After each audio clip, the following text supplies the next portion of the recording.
Hi everyone, welcome back to my little corner of the internet where I talk about whatever I want, but mostly movies and TV. So, what happens when Norway decides it wants to make a monster disaster movie? Let's talk about it. Vi kan skremme den med våpen. Vi kan presse den nok. Men jeg lover deg. Naturen kommer til å slå tilbake. So Netflix recently released a Norwegian movie titled Troll. Basically, after a tragic collapse of a tunnel in a remote part of Norway, video footage and mysterious giant footprints indicate that there might be more at play. Enter Nora. She is a paleontologist that gets recruited by the Norwegian government as part of a task force to figure out what is going on. With the help of an army captain, the prime minister's assistant, and her own eccentric father, Nora and company realize that they are dealing with a troll, like the ones from Norwegian folklore. But how do they stop it? So this movie has all the ingredients of a typical disaster monster movie. You have bits of Godzilla, bits of King Kong, even bits of like Independence Day. You have obvious commentary about how humans destroy the earth, a trigger-happy politician, itching to use a nuke, etc., etc. What this movie lacks in originality, it makes up for in sheer beauty. Norway is too stunning for its own good, okay? It has such an atmosphere. It's this tragic beauty. It's this lush nature that's stained with sadness. I'm getting poetic here, but it's the only way I can explain it. You see it in elves too, right? This greenery, this lush scenery, but because of like the darker skies and the fog, it ends up feeling kind of weighed down with sadness, like really atmospheric. And obviously it affects the movie in its entirety. Like from very early on, you have very clear emphasis on like the destruction of nature.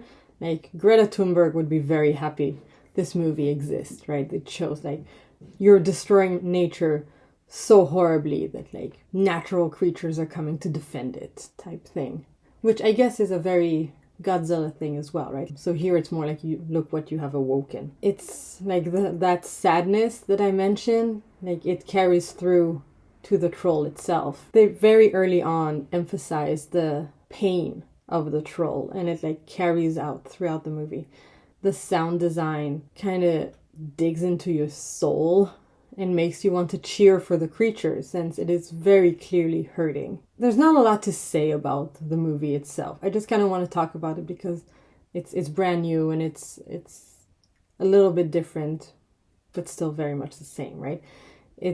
The ending is, again, not original, but it kind of feels they gave it, I might be wrong, but to me, it felt like a very tragic Scandinavian twist. It doesn't feel like a happy ending. Right? It feels very weighed down in the choices that were made and how like we should have done something different. This is not how it was supposed to end, that kind of feeling. And I think it's really powerful. But then they kind of water it down with a mid-credit scene. So that's unfortunate. But yeah, the acting is good. And our main characters are all likable. There's nobody that, you're like, oh, just get out of the frame or anything. The assistant is very much like a mild comic relief. The soldier is not trigger happy in any way. He kind of he wants to do the right thing. Nora is struggling between facts and fiction, figuring out what is real, what isn't. And then we have some other characters that are just super fun, like Sigrid, the military hacker girl. I love her. I'm rooting for her. She's great. For her. And it's fun because it doesn't fall into the Roland Emmerich trap where, a movie has like 20,000 characters and you must relate to all of them, but also there is no time to get to know all of them. It doesn't fall into that. It does fall into must make an inspiring speech trope, which is funny because you're like, oh, this is where we're doing it right now? She literally told you there is no time. Okay, but we gotta have the speech though, so let's get that speech. Overall, honestly, I don't have much more to say about this movie. You know, not every review has to be 20 minutes long, right? I think that if you have 2 hours to spare, give this movie a watch. It won't blow your socks off with originality, but it's good because it's getting cold and you should leave your socks on. Let me know what you thought in the comments below, and please like, subscribe, and do all the YouTubey things, and I'll see you next time. Bye!